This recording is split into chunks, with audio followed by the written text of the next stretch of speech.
Following the killing of off-duty LAPD officer Fernando Arroyos, his accused killers are now facing federal charges. Yeah, it's a controversial move showing a growing rift between the LA County Sheriff and DA, the District Attorney. Fox 11's Phil Schuman, he was out the courtroom today. He's joined us now live from Pico Union with more. Phil. Well, it's been a week since Fernando Arroyos was gunned down, the memorial to the fallen off-duty officer behind us here at Olympic Station. The bottom line is, with the feds prosecuting his accused killers rather than the DA, they could face the death penalty. It was inside federal court in downtown Los Angeles, not state court, that two of these four suspects made their initial appearance. No pleas were entered. They were Luis Rios, 29 years old, and Jose Contreras, 34, both alleged gang members with long records, charged with the murder of off-duty LAPD officer Fernando Arroyos.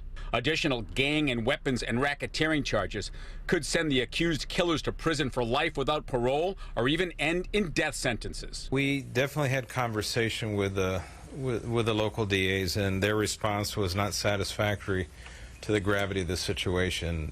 The announcement by Los Angeles County Sheriff Villanueva that he went to the feds versus taking the case to the county's district attorney, George Gascon, almost unheard of in recent years. He's giving the wrong message out to the public, to criminals. Emma Rivas, whose son Christopher was murdered back in 2016, his accused killer still awaiting trial, supports the Gascon recall campaign, and this is why. Your message to him would be what? Do your job, Gascon. You were elected to prosecute. Gascon's written response: we support the federal authorities taking the case and will be in communication with all the parties involved. We did not have an opportunity to review the case. That seems to contradict what the sheriff said. I trust the federal. Craig Lally, who's been a cop for some 40 years and now runs the police union, says Gascon is, quote, a morale destroyer for law enforcement. I just want to applaud the sheriff for going to the federal government in this particular case. But the message is, and it's from the beginning since Gascon ran for district attorney, he's got no sympathy for the victims out there. Absolutely none. All he cares about is the criminals out there. Now, Gascon has, of course, denied that accusation, Alex and Marla. It should be pointed out that California has a moratorium on the death penalty. That's Governor Newsom's policy. The federal government does not.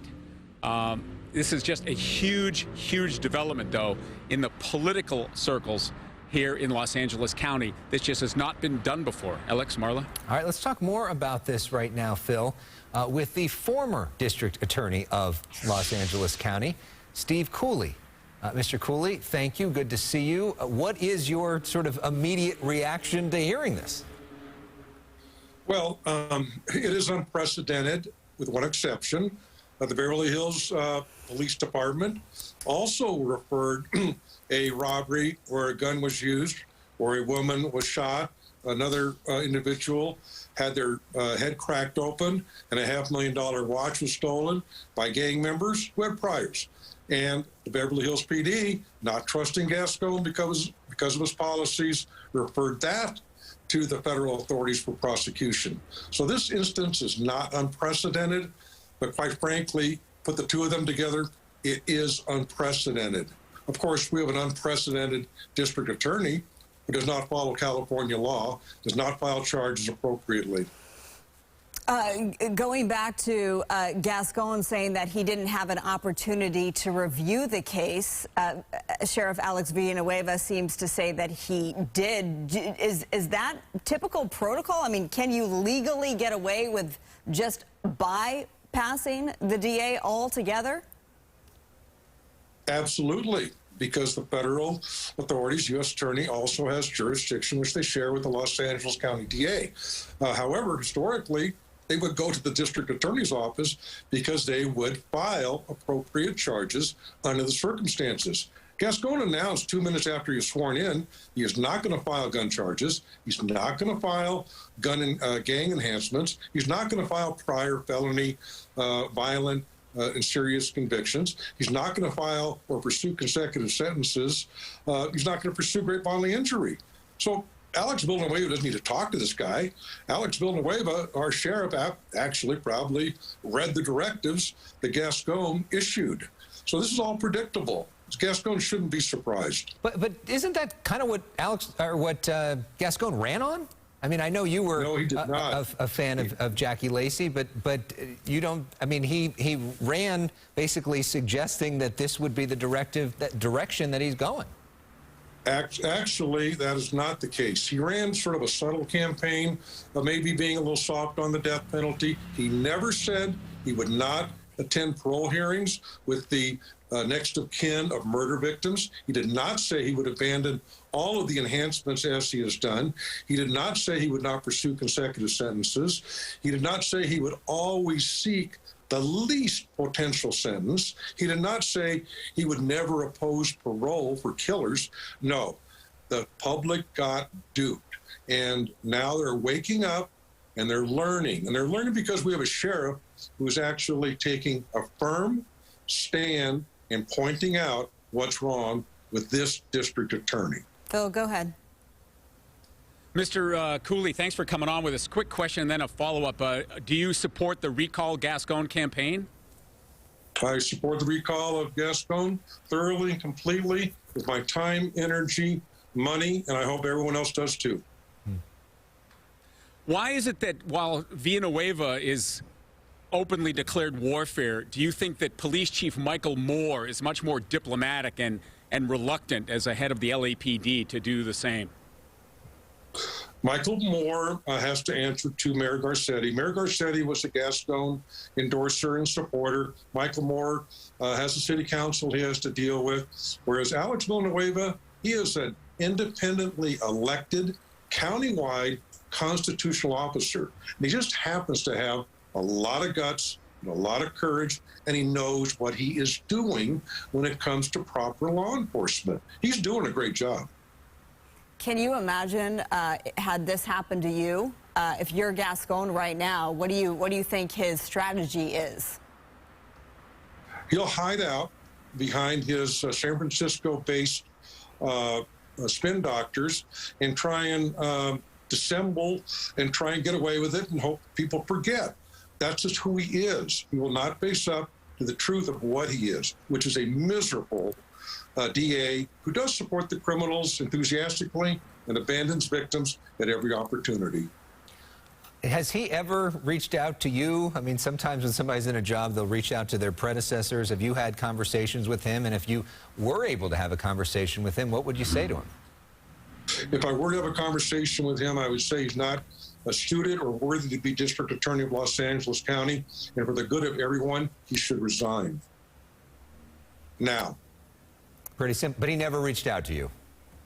No. Phil? And I don't think that's ever going to occur.